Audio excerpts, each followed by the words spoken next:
I hate Vivid Sydney.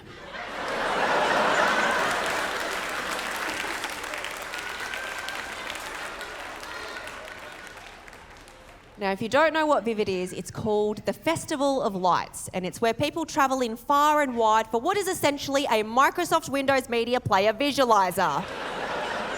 Like, the only silver lining of COVID happening was that Vivid got cancelled. Twice. Now, to unpack exactly why I hate Vivid so much, we got a flashback to when I was 19. My parents decide to go away on a vacation, which means I get the house to myself. And because I'm all by myself and I'm alone and I have this whole house, I decide that I'm going to meet up with a boy. But the thing is, I don't know any boys. So I download Tinder and I play a little game with myself. I'm like, I will meet up with the first boy who messages me. It's all right, I'm alive. 40 minutes later, I'm in an apartment in the northern beaches of Sydney. Again, don't worry, I'm alive. And next to me is this guy called Alex. Alex has a blonde man bun. He also has sparkly blue eyes, and he wears boat shoes, which I usually find obnoxious, but he actually owns a boat. Now, I have a pretty nice time with him, so we meet up a few more times after. Alex lives in the northern beaches of Sydney. He has money. Wow. He cooks fancy food for me. Bacon and eggs. Wow. He smokes weed. Drugs. Wow. And after a little bit more time, we're hanging out like semi-regularly, like hanging out. And after a little bit more time, we're official. We become exclusive. And because this is in the 2010s, we celebrate by becoming Facebook friends. Now, I don't really understand why I hadn't seen Alex's Facebook profile before. Like, he says he's bad with technology or something, but that doesn't matter now. We're official. So naturally, I stalked through all of his Facebook photos. And in one of his pictures, he's with an Asian girl. I assume it's an ex-girlfriend. Then I click to the next picture, and he's with another Asian girl. And another, and another. But I overlook this, and I stay with him.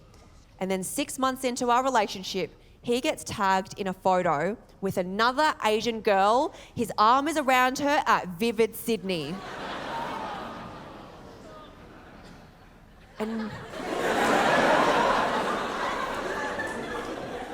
now Vivid to me is no longer the Festival of Lights. Vivid is the Festival of Cheating. The projections represent illusion, deceit, emptiness, and projecting. So I call up Alex. I'm crying, I'm angry, I'm crangry. And he's like, I can explain. This girl's name is Jodie. She's an international student who needs a visa, and we're only pretending to be a couple. And in exchange, she is giving me $20,000. I'm like, $20,000? You should ask for $50,000. Also, just a little side note here. This is how you know Asian women have made it. Where once white guys bought Asian women, now Asian women are buying white guys. Like, fuck Jodie, but also go Asian women, you go buy those white boys.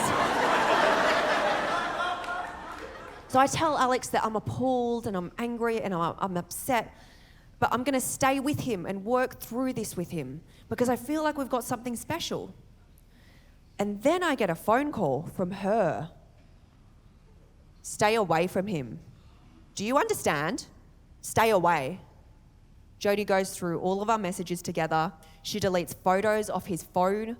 There is one point where I am emailing Alex just so we can figure out a time and place to meet up without her having to find out. Jodie is not only a rich Asian, she is a crazy rich Asian. I also start to become suspicious of Alex because he no longer wants to have sex with me.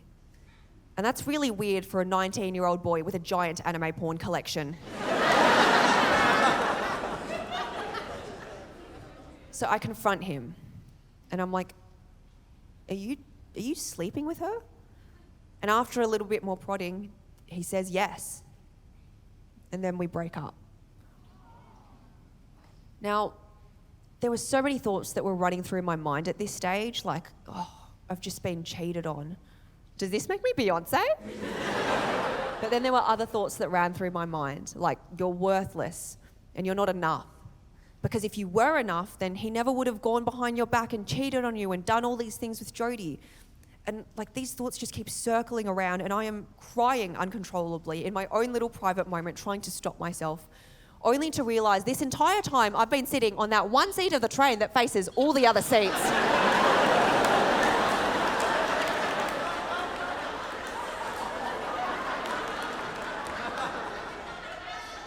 Now, there's a lot that I take away from this story, and there's a lot that I've learnt. And one of the lessons is that sometimes the bright, shiny, beautiful things in life can be covering up the bullshit. So, fuck Alex, and also, fuck Vivid Sydney.